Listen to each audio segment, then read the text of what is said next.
Hello everyone, welcome to the new world with highteen thinking. तो दोस्तों, आज हम फिर से क्वेश्चंस जेई मेंस के पीवाईक्यू लेके आ चुके हैं। वैसे हमने बहुत क्वेश्चंस प्रैक्टिस करा रखे हैं ऑलरेडी, तो आज फिर से हम क्वेश्चंस हाइड्रोकार्बन के पीवाईक्यू का ये शायद पार्ट 10 होगा या पार्ट 11 होगा, जो कि हम डिस्कस करने वाले हैं। तो हमारा मोटिव है कि क्वेश्चन के थ्रू आपको कॉन्सेप्ट सिखाना, कम समय में बिना टाइम को वेस्ट किए हुए आपको क्वेश्चन को किस तरीके से अप्रोच करना है एग्जाम में, ये सारी बातें को बताना।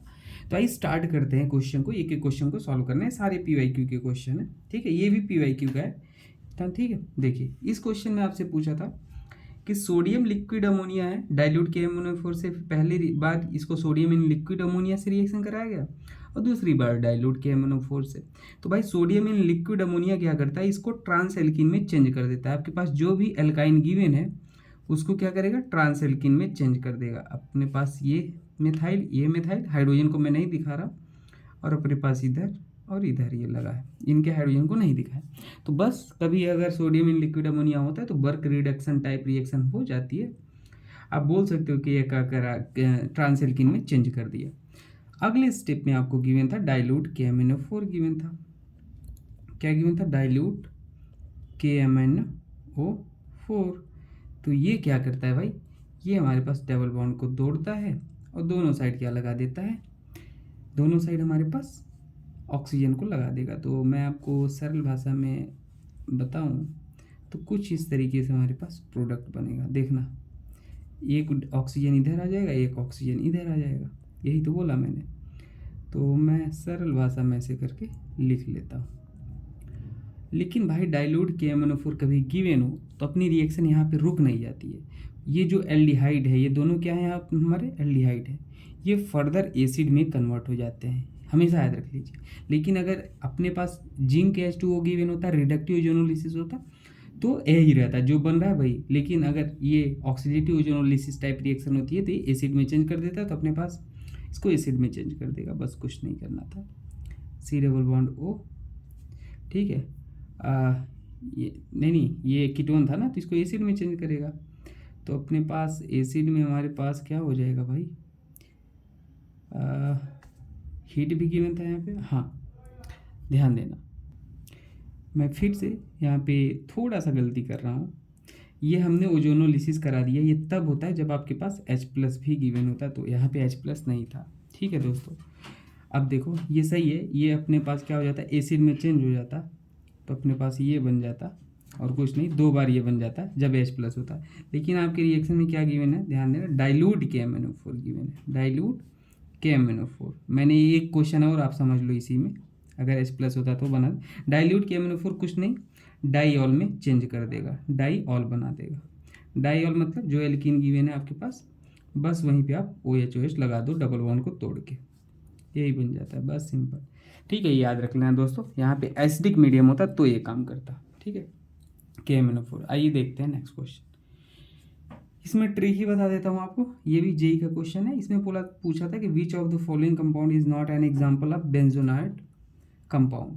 तो बेंजोनाइड कंपाउंड का एग्जाम्पल कौन सा नहीं है। तो देखो भाई, यहाँ पर भी अपने पास ये बेंजोनाइड कंपाउंड है, हमें पता है ये टब शेप का होता है। कैसा होता है, टब शेप का।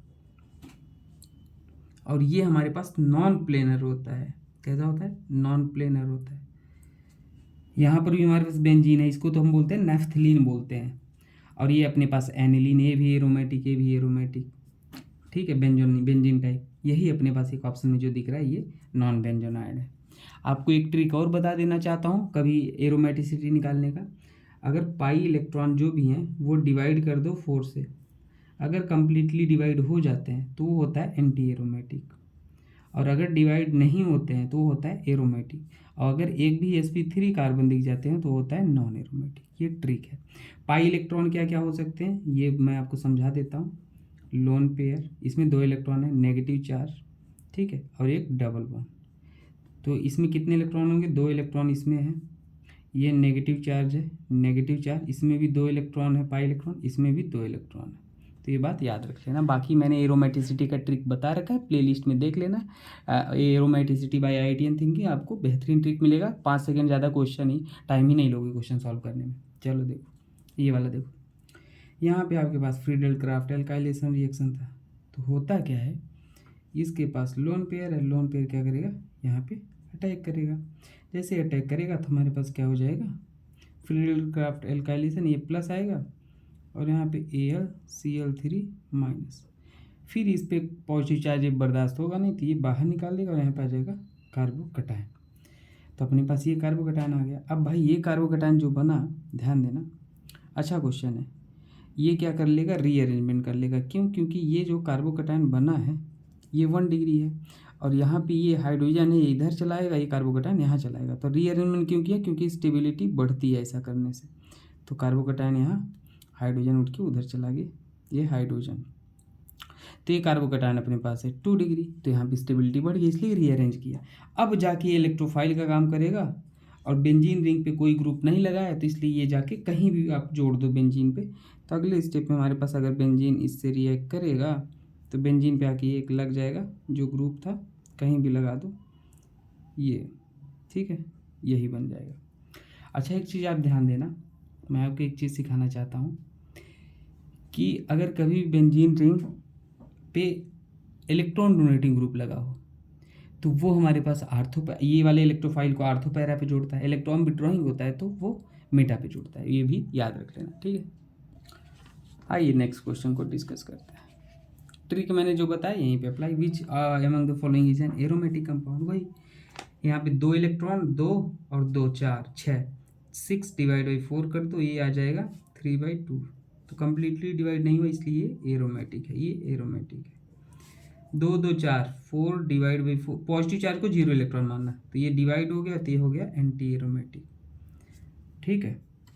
और अपने पास यहाँ पे देख लो ये क्या है, क्या पूछा था, which among following is an aromatic compound. तो एरोमेटिक तो अपने पास पहला ही आ गया, तो आगे जाने की जरूरत ही नहीं थी, ठीक है। आप और चेक करना चाहो तो चेक कर सकते हो, कोई दिक्कत की बात नहीं है।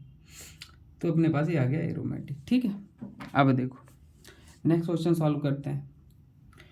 ये अपने पास पूछा था increasing order of react towards electrophilic aromatic substitution. मतलब आपके पास अगर एक एरोमेटिक रिंग है, अभी जो रिएक्शन पीछे किया था यहाँ से इलेक्ट्रोफाइल जाएगा तो कहाँ पे रेट फास्ट होगा। तो ये केस पे डिपेंड करता है। केस नंबर 1, अगर अपने पास बेंजीन पे हमारे पास क्या है, इलेक्ट्रॉन डोनेटिंग ग्रुप लगा है, क्या, इलेक्ट्रॉन डोनेटिंग ग्रुप, तो जितना स्ट्रॉन्ग इलेक्ट्रॉन डोनेटिंग ग्रुप होगा उतनी ज़्यादा हमारे पास रेट होगा, यही कंडीशन होता है।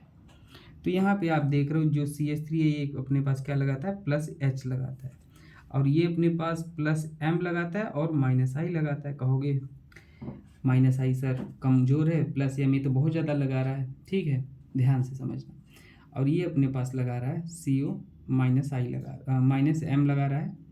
ये कभी रेजोनेंस इंडक्टिव में कंपेयर करना हो तो रेजोनेंस हाइपर कंजुगेशन इंडक्टिव, लेकिन ये एक्सेप्शन केस था। हमेशा यहाँ पे -I डोमिनेट करता है किस पे, +M पे। तो माइनस वाला ग्रुप क्या करता है, रिंग को डीएक्टिवेट करेगा, रेट इसका कम हो जाएगा भाई। तो अब बात आती है इसमें सबसे ज़्यादा रेट कहाँ पे होगा। तो जो सबसे ज़्यादा रेट होगा दोस्तों वो किस में हो जाएगा, यहाँ पे हो जाएगा। अगर ये A है, ये B है और ये C है, तो सबसे ज़्यादा जो रेट हो जाएगा वो अपने पास हो जाएगा B में हो जाएगा, ठीक है। इंक्रीजिंग ऑर्डर ऑफ रेट, चलो डिक्रीजिंग लगा लेना, कोई दिक्कत। और सबसे कम अपने पास किस में हो जाएगा, C में हो जाएगा, क्योंकि ये -M लगा रहा है यहाँ पे, तो -I+M, सबसे कम C और उसके बाद अपने पास BA हो जाएगा, ठीक है। ये ऑर्डर हो जाएगा भाई। तो ये रहा आंसर आपका।